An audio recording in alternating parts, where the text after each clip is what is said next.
But the Rebbe tells us here, you can change anything, anytime. Shemati mi ish echad she'al oto. A certain person asked Rabbi Nachman, Ketzad bechira, explain to me free choice. Heshiv lo b'shitut, he answered him simply, Shabechira hi b'yad adam b'shitut, that the free choice is in your hand. In the simplest way of understanding those words, free choice is in our hand. If a person wants to do something, he'll do it. And if he doesn't want to do it, he won't do it. So why is this so hard for us? Why is it so hard? Because we're creatures of habit. But it does not mean we can't overcome the habit, whatever the habit is. And there's a million habits out there. We all know them very well. And the person who cannot change is the person who is old very fast. And there's also something that we don't think about too often. That when the Rebbe says we can change if we want, and if we don't want to really, we don't. But what we don't think about is that free choice is a gift. Is a gift of God. And is put into our mind and our heart to exercise that gift. But sometimes, people turn away from a gift. Sometimes I hand the gift back. I can't handle the gift. The gift is too heavy for me to carry. The power of free choice is too much for me to handle. And people go through their life not choosing because they're afraid or incapable of dealing with the weight of free choice. Because free choice is the gateway to human divinity. If you want to be a divine being, you need to use your free choice. If you want to be a robot, well, you don't need free choice, do you?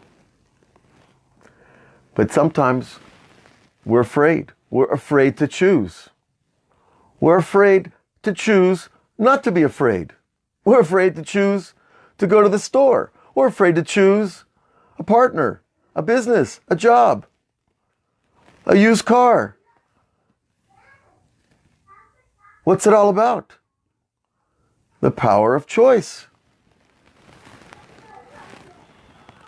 And so a lot of people, especially nowadays, choose not to choose, but that's a free choice too. And the not choosing becomes their main choice. And they're fence sitters. And they sit on the fence their whole lives. They sit on their fence about religion.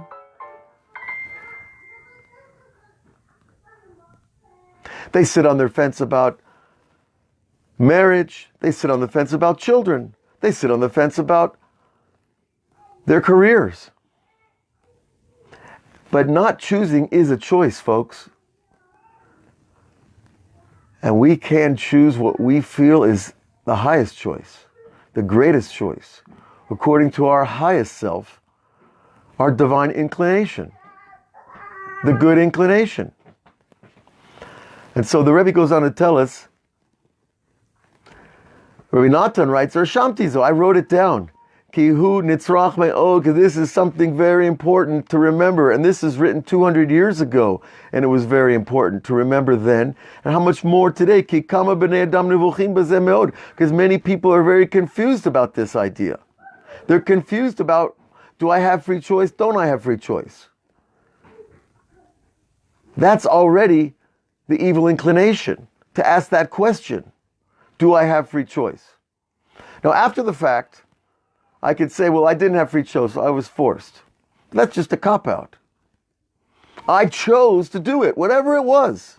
Or I chose not to do it. Now, the series of reasons behind that choice, that's what we deal with usually in therapy. But it's very important. Because people are very habituated to their habits and what they do and why they do it and when they do it. From the time that they were young. It seems like I don't have choice. Has v'shalom. Because if I say I don't have choice, I'm saying I'm not a human being. I'm a robot. And I can't change then. I can't change my deeds. But in truth, it's not this way. It's not this way. We have choice. That certainly every man always has his choice. Al kol davar, he says, on every single thing. So you go down to the street and tell a junkie that you have free choice to put that needle in your arm, he's going to laugh at you. His free choice is long gone. Or you tell this other person has this other bad habit. But we have choice. And even if I choose to say I don't have free choice, that's a choice.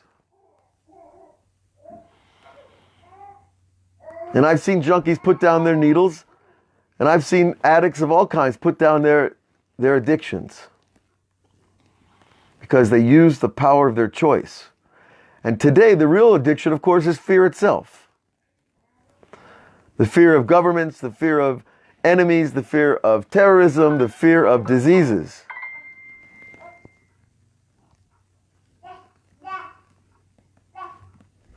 Yet Rebbe Nachman tells us we have choice over everything. As a person wants, he will do. And if he's not willing to admit that he wants it, that's a different issue, isn't it? Because deep inside he feels embarrassed by his choice. But he still wants to choose it.